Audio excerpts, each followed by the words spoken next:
Do you feel frustrated with how little your video editor produces in any given day? I've managed 40 plus editors and usually it's not their fault. It's yours. Here's what marketing teams do to cause this. Have a shitty onboarding process, create a half-assed training program, or giving editors the wrong incentives. Lucky for you, I'm going to be teaching you how to create these 3 processes yourself. By the end of this video, you'll be able to stop wasting money on new editors and instead increase the output of your current ones. Let's dive into it. Most marketing teams never put any thought into this first process, even though creating a well-designed one would lead to 2.5x more productivity and 50% less talent churn. Alright, now let me get to this illustration here.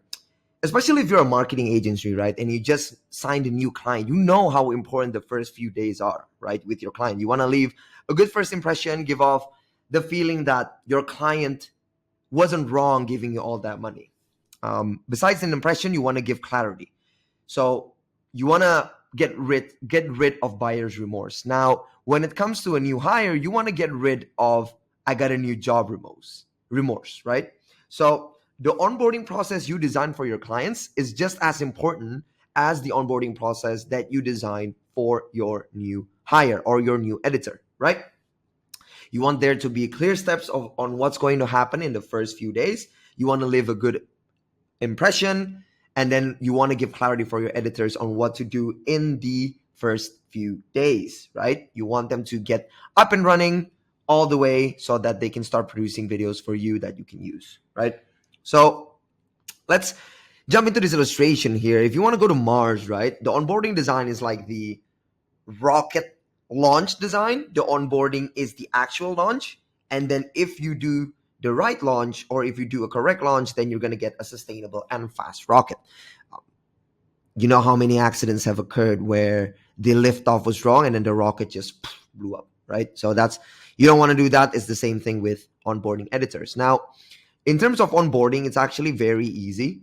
There's a 6-step onboarding process that you can follow. Let me just put myself here. So the first one is a welcome video. In the welcome video, you would want to kind of outline the vision and mission of the company, what you expect, what kind of behaviors you want from the new editor, and then if there are certain values and principles that your company has, right? It's subjective from company to company. And then 2, you want to set up communication rules and check-ins. So what this is, you want to be clear on the max amount of time they need to reply during working hours and whether they do a check-in. So a check-in is where at the beginning of the shift, the editor will check into your preferred communication channel, whether it be Slack, Telegram, WhatsApp, and then they would say, I'm ready on shift. And then for today, I'm going to finish boom, boom, boom, and boom, right? And then if you see that every morning and you want to change the priority of the videos that they want to do, you can do so after they check in, right? So that's very important to A, they're ready to start work, and then B, what they're working on today is what your current priorities are.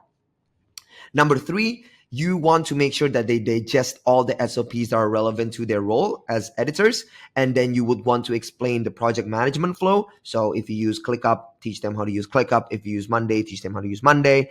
And then you would also have reference folders and brand guidelines for each of your client. Or if you're one brand, you would want to have past videos, competitors' videos, video inspiration, and then also the guideline on how to keep it on brand for your clients or for your company. So it's very important for you to provide all 3 or 4 of these things so that when they start doing the videos, they already know what to do in the SOPs. They already know where to submit and see their deadlines and tasks in the project management. And then they can see what type of videos you want them to create. And then what's the branding guidelines on top of that. Key pro tip here is most editors work really well when you give them a lot of references. So keep that in mind. So number 4 is the onboarding call. You would always want someone in your team to represent your company for the onboarding call. This call mainly is just to ask for the first 3 steps. What other questions did they have? Did they understand all of it? Did they have any confusions on where to find tasks, where to find deadlines, etc., etc.? Pro tip here is be sure to create a welcoming call or a welcoming environment inside the call. You don't want them feeling stupid for asking questions. Rather, they ask questions on this onboarding call now than to mess up operations going forward. And then number 5 is teaching the basics of marketing, especially if you run e-com or you run videos that will get advertised. It's very, very recommended for you to teach the basics of marketing. Like, for example, a video should have a 3-second hook, an interest part, a body part, or like the meat of the content, and also the call to action. Simple stuff like that that you already have for your copywriters, you can also give to your video editors, which will help them kind of like structure the way they edit the video so that it can be as high converting as possible. And number 6 is give trial periods to start. I always recommend giving 3 days until 1 week, where in the first week you don't overload them with the normal workload that you expect them, but you actually give them like 1 to 2 videos a day, see how they create it, give feedback on top of that, and then you work your way to upping the volume over time. This way, they're not overwhelmed, and you can actually revise the finer details in their first few versions of their work. So it's very important to give them some bit of leeway in the first week for them to get adjusted. So don't be too hard on them in the first week, because, you know, if you enter a new job, there's always a learning curve. Same with remote video editors. So this is the 6-step onboarding process that I use across my agency and what I recommend to my clients who I place editors to. And this is something that's been proven to not only give a good first impression to reduce churn, but actually increase productivity by 2.5x, because you give clarity to your editors on what to do when they first start in your company. You've got them onboarded and believing in your vision. Great start. Now, this next step will make sure your new video editor won't just spend the first week shadowing or learning, but instead give you videos at full speed ahead. The best way to know how to do something is to try it and learn, right? So you want to make sure the learning period is done as fast as humanly possible for your new editors. This is where training programs comes in, right? There are some ways to reduce the initial mistakes and actually make the new videos your editors do or create usable, right? So I'm going to give this illustration here. Most training programs that in-house companies or agencies do is they create a lot of tutorials. It's the same as, you want to learn how to swim, you do it by watching YouTube videos. No, you actually got to dive right into the pool. The ideal training program is actually diving with the sharks in the pool, right? So you have the pressure to actually swim with the sharks, or not, you'll get eaten, right? So what I would say is, it's not a training program when they watch tutorials. It's a training program when they actually go into the mix, into the fire. Like, it's kind of like a trial by fire thing. So how you design one is very easy. It's easy because I've used this in my agency, and I've placed 60 plus editors. I have like 35 to 40 editors on staff.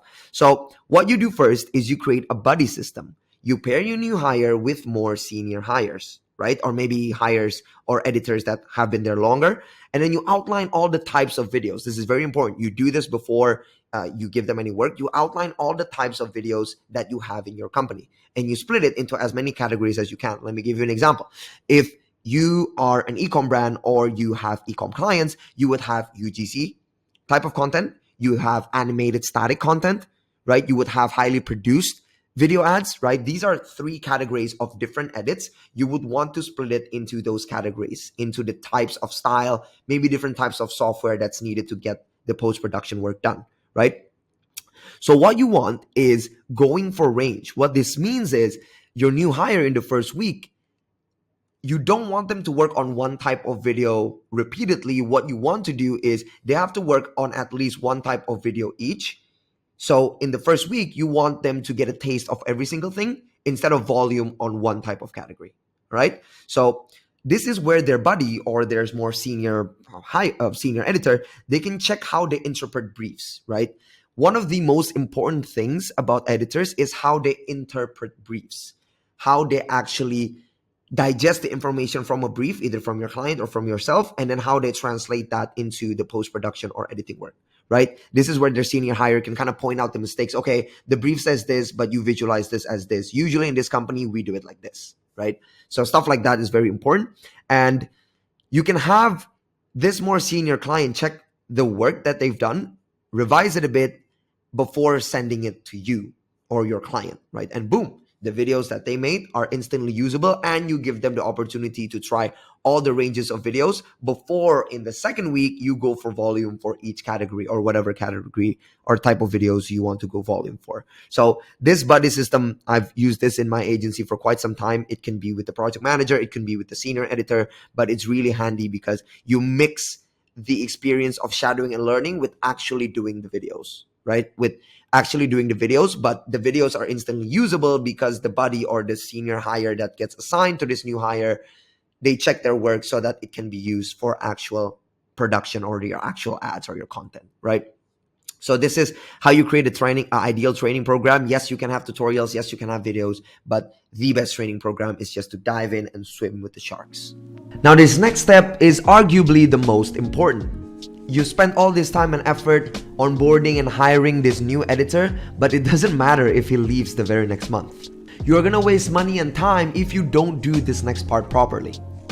You must remember that turnover costs companies roughly $11,000 per year. Turnover causes instability, instability causes uncertainty, uncertainty causes bad operations. Now, that's why it's very important to do this next thing, which is bonuses, right? Bonuses will help give your employees something to look forward to, something to achieve every month. Without a goal, employees tend to be mindless zombies trying to do the bare minimum. They'll actually hate you for making them feel that way. They'll feel like they're not progressing with what they're doing with their work. So how do you create a bonus system for editors, though? It's easy when you can measure stuff like performance of ads, or if they're responsible for other strategic measures. But if they're just editing videos, how do you quantify and give bonuses to art? This is what I'll be teaching you in the next few minutes. And this is the bonus system responsible for less than 5% employee churn per year, plus 500 to 1,000 videos per month on autopilot in my video editing agency and a placement offer. So just imagine a bonus design is like the type of fuel. If you give your employees the correct fuel, they're going to be an F1 car. If you give them the wrong fuel, they're going to break down sooner rather than later, or they're just going to go back to the shop and stop being your car. So let's go through how to create a bonus system. Quick note before going into the bonus design, I've shared this method before to other agencies. My friend Marco has 9 editors in his agency, and he implemented this bonus system, and then this is what his project manager had to say. Since you introduced the creative points, which I will explain in a bit, the editors have been working faster and with more thoughtful clip styling and selection. I also think they're more encouraged as well. So this bonus system it's proven not only with me, but with my friends that has a lot of editors. So let's get into it. So the bonus ultimately is for the editor to receive a 10% bonus on their base pay. So if their base pay is 700, they get 70. If they get 1,000, 100, so on, so on. So they have to reach this system of 1,000 points every month as a minimum to get this 10% bonus. So every 100 points is 1%. And here's how the point system works. The 1,000 points is distributed based on a few KPIs. 50% of how many videos they completed and the level of complexity. I'll get into that later. And then 50% of the client or management rating. So if you have client, you can have the clients rate the quality of videos. If you're the management or you have someone overseeing the editors like the project manager, it could be their ratings. And then you also have deductions to their points if they don't adhere to SOPs, right? I'll get into this one by one. First of all is the video completion points. This is points for completing videos based on the direction and complexity of the video. This is a metrics that I came up with to ensure fair distribution of points between editors with different tasks. This means an editor that finishes one very complex video will get the same points as an editor that finishes 20 easy and short videos. This ensures that the amount of effort exerted for each editor, from each editor, does not correlate directly with the amount of output, because as you know, you can't really quantify how many videos you can get done in a day, because a video, it's very different from one video to the other, right? Some videos are more complex or longer, some videos are simpler and require less time to edit. So this will ensure fairness across all editors. So this is the point matrix. So remember that this can work for any creative based role, but just for videos you need to add in duration. So video will be the most difficult as it involves duration. So if you can master this, you can create one for design just without the 90 seconds. It's just level 1, 2, 3, 4, 5. So with videos, for example, someone that does a 0 to 90 second video at level 1, someone who does 25 of those videos will earn the same amount of points as someone that does a level 5 15 minutes videos, because the amount of effort exerted by both editors are the same. It's just the amount of output is different. Get it, right? So here's how to calculate them. For rows, each increase in level adds 1 point. Duration, each additional duration adds points equivalent to the level number, right? So level 2, you go down +2, level 3, you go down +3, level 4 +4, and so on and so forth. Why do I do this? It's because I've tested different permutations for this, and then to reach 1000 points, this is the most fair, and you can come up with this on your own. This is mine, of course. I'll tell you how to create this matrix for your own. So how do you determine levels of difficulty for your company, right? So here's a step-by-step approach to help you classify them based on their difficulty. For example, one, you need to review past tasks. So you need to examine previous tasks and engage their degree of difficulty. And this is how you consider the key factors. One, time required. How long did it take to complete a certain task, right? So you can categorize, okay, this one only took 1 hour, this one only took 3 hours, this one 5 hours, right? So that's a big indicator on how hard the video is. Number two is technical complexity. So what level of technical skill was needed, right? So if a video only needed to be added in with loots and then also templates, then that might be a simple video. If it's very simple plug and play color grading, might be a simple video. But if they actually had to draw an animation from scratch, it's probably a very complex video. And then tools and applications, how many different tools or applications were needed? More tools mean higher complexity. Let me give you an example breakdown. Level 1 or 2, simple task could be adding captions and emojis to a video, and then the tools needed would only need to be CapCut, even CapCut on the phone, and then these tasks are straightforward, right? And level 3 or 4 could be like creating an animated video where you would need to create the assets in Photoshop and Illustrator and then animate them on After Effects and then finally put them all together in Premiere Pro. As you can see, even just by observing the workflow, it's much more difficult and it's much more complex to like editing on CapCut with a template, right? So you would give a higher level for that. And then after that, it's just based on duration. The duration itself, the 0 to 15 minutes thing, that's just what I see across the board. Of course, I do get videos with 30 minutes, 45 minutes. I usually just multiply it from that 15-minute mark, but it's really up to you. If your company does a lot of longer form videos, then you might want to get rid of the 0 to 90 or 90 to 180 level and just go straight with the longer type of levels and then go from there, right? So again, you really also need to see the amount of tasks that your average editor did the last month, right? For example, if you have 5 editors, take an average on how many easy, medium, and difficult videos were done across the board and for each editor, and then you take an average for that, right? And then how you set the bonus is the bonus needs to be 10% at least above average. That's how I counted mine, 10% at least above the average of the output that you've seen, right? If you don't have video editors yet, just follow my process and just copy and paste this, right? You don't want to be working on faulty data. This is across dozens and dozens of editors and thousands of videos. So this is already pretty good. So you can just copy in this. If you want this, link in bio in the description to grab the ebook explaining this, okay? Right. So for examples of levels of difficulty, this is inside my agency, Cool Creatives. If you want to see this, I have level 1, 2, 3, 4, 5.